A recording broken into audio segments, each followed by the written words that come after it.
They weren't even there when I left, so I probably left at like 10:30, 10:45. I didn't even intend on talking about this anyways. I'll just cut this out. But I want to talk about Norm Macdonald because he's doing so. I was saying he likes Richard Farnsworth, right? And he said he always admired Richard Farnsworth for committing suicide instead of telling people he had cancer. So if Norm Macdonald ever got sick, you'd never know. I feel like he would be losing weight though. I'm not saying he looks healthy, but He I looks feel like really gaunt.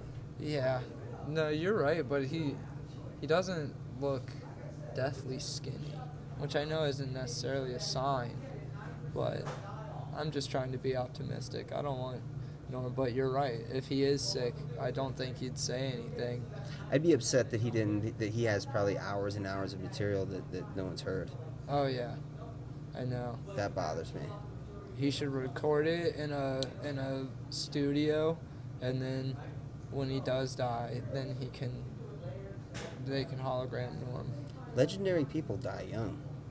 Like people who are meant to be legendary. How old is Norm? He's got to be 60. Yeah. That's what I say. He's got to be in his late My 50s. dad's just a few years older than me. He doesn't look like that. So, but he's apparently writing dirty work too. Word? Yeah. So imagine him and Artie. Have you seen Dirty Work? No. Oh, and Chris Farley's in that. Really? Yeah, and it's his last movie, and he plays a character who he got his nose bit off by a hooker. I've never heard of this. Dirty Work?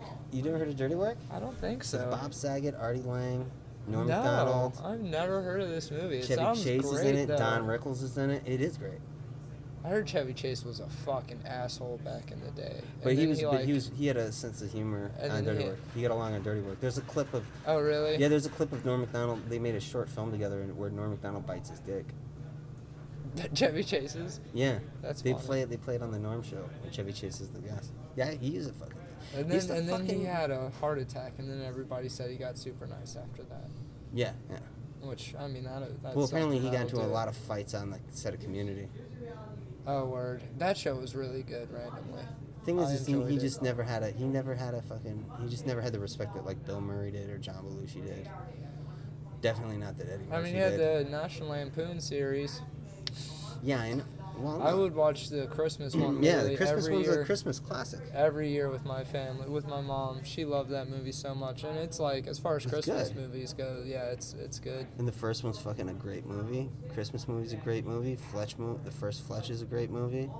But dude, most Fletch of was it, good. I have that. dude, he had a movie where he did the voice of Benji, where Benji has to solve a murder because Chevy Chase's spirit is a private detective who's inside Benji's body.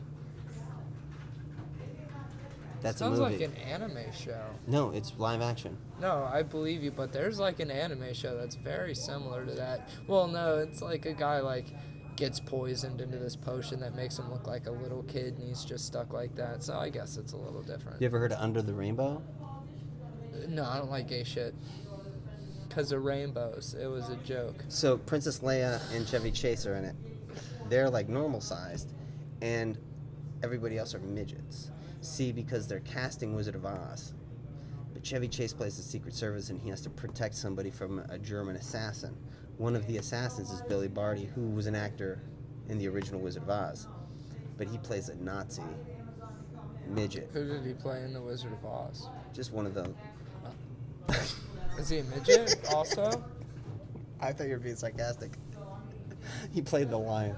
The lion? Okay. I mean, why do you think I would know the names of the cast? You've never seen the Wizard of Oz? I've seen The Wizard of Oz, but the only thing I know is that... He played the Tin Man.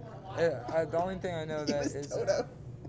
The only thing I know is that he was in the Wiz movie version or Was whatever. Billy Barty in that too? No, but I know Michael Jackson played the Scarecrow in that. That's that's probably about it. I named my car Dorothy. That's a great movie. Yeah. It's a great movie. I've seen The Wizard of Oz, of course. I had a childhood, but You're just it's just like, who did he play? who did he play? I don't I know. guess he was a member of the Lollipop Guild. He was a munchkin. I didn't know. Yeah, I didn't know that you were saying he was. I don't know if he was a main munchkin. I Yeah. don't think he was a main munchkin. Okay, because I figured he might have been one of the. It's just that he had a career after that, you know. It's like Do you believe the thing about the lollipop guild guy hanging in the background? Oh no, I believe that's a stork. Standing you can see it looks like a stork. Yeah, no, I always thought it was fake too. But anyways, it's a movie just about a bunch of midgets like trashing a hotel. That's sick, dude. Yeah, he's Have you in ever all seen kinds of weird Tiptoes? movies. Oh, with Gary Oldman? Yeah, that's a great and movie. Matthew about McConaughey. midgets. I've seen parts of it, but I never I watched have it it. on VHS. It's great. Really? Matthew McConaughey goes through such a roller coaster of emotions in that movie. If you go to a video store, if you go to the thrift store and you see Pee-wee's Big Adventure, I have a feeling you're gonna buy it anyways. But I'd say buy it because they probably got all the mistakes in it. I haven't looked at movies in a long time. Well, Tim Burton cut out all the mistakes out of Pee-wee's Big Adventure because he's no fun. But, anyways, how do we get into this tangent? Oh yeah, Dirty Work. It's about these guys who do evil pranks on people, like they're a revenge business. It's like Ashton Kutcher. They're running around punking people. Yeah, except funny. I'm not saying punked was funny. I didn't actually. I'm just kidding. I remember they couldn't tried to tell punk. you I remember one they tried to prank. punk Beyonce, and then Beyonce caught on to it. And before the prank happened, and the way they did like editing to make it look like she never caught on. And I thought that was really dishonest. Also, I think they made Justin Timberlake cry or something. Yeah, the best prank, in my opinion, one of the best pranks I've ever seen is the one at the end of, I think it's Jackass 2, where they're doing the thing about the guy like Danger Aaron puts all the pubes on his face like a beard, and he's dressed like a Muslim, and he like gets a taxi cab to the airport. Yeah. Like, but they hired an actor to be the taxi driver. And so, like, whenever he's acting all sketchy, you know, to mess with him, he's just like, all right, fuck this. And, like, the taxi driver pulls out, and, like, he pulls out a gun. He's like, get the fuck out of the car. You're not killing me. And he's like, dude, it's a prank. I swear to God. He's like, get the fuck out of the car. And then he opens the trunk and says, get in the trunk. Get in the trunk. And then, like, the crew starts coming over, and they're like, hey, man, this is a movie. And he closes the trunk. He says, stay away from me. And they get two of those big clack things that are like almost as loud as gunshots. Yeah. And they go ka ka ka, and he's just in the trunk, just like, oh my God. What show Like, is this? This is, I think this was Jackass 2, the movie. Oh, okay. And then like, and then eventually they get him out and he finds out it was a prank, and then they tell him that the beard that they made for him, they literally just went to all of the dudes and just like, So they're just like a topper on it. They're like, oh, by the way, that beard is pubes. yeah, and then they're like, oh, and look at that, and you could like actually see like a little white dot that was a crab, like, Yeah. apparently, and the guy was like, yeah, see, I had him, and like, and I Ew. showed him. I don't know if crabs work like that. I've never had them or seen them before. I heard but some people have races. They pluck the crabs out of their pubes, and then they put pubes on one end, and then they draw a line, and then they have them race crabs. I don't know. I heard this was a '70s thing. Really? It's a Is Jim that Carroll really? story. Oh, okay. It's a Jim Carroll story. Oh, okay. I'm sorry. I'm under the age of 70. Basketball so I don't- Diaries. He wrote Basketball Diaries. Oh, where isn't Matthew McConaughey? Or not? Isn't Leo. Macaulay Culkin in that? Leo DiCaprio. Leo DiCaprio. What is that movie that? Party Monsters or something? Party Monster. Yeah. That guy's out of prison. Really? Yeah. Michael Alec. That was a pretty crazy movie. I didn't watch all of it. But Yeah, you can watch him on Donahue and shit. I didn't watch Or Basketball Geraldo. Diaries. Isn't that movie kind of hard to find? It might be. The book's fucking great. I met that guy. Because he's like All a he heroin could talk addict, about was right? Columbine. He was like a heroin addict, right? Yeah, he was obsessed with fucking Columbine. But he was That's really weird. cool.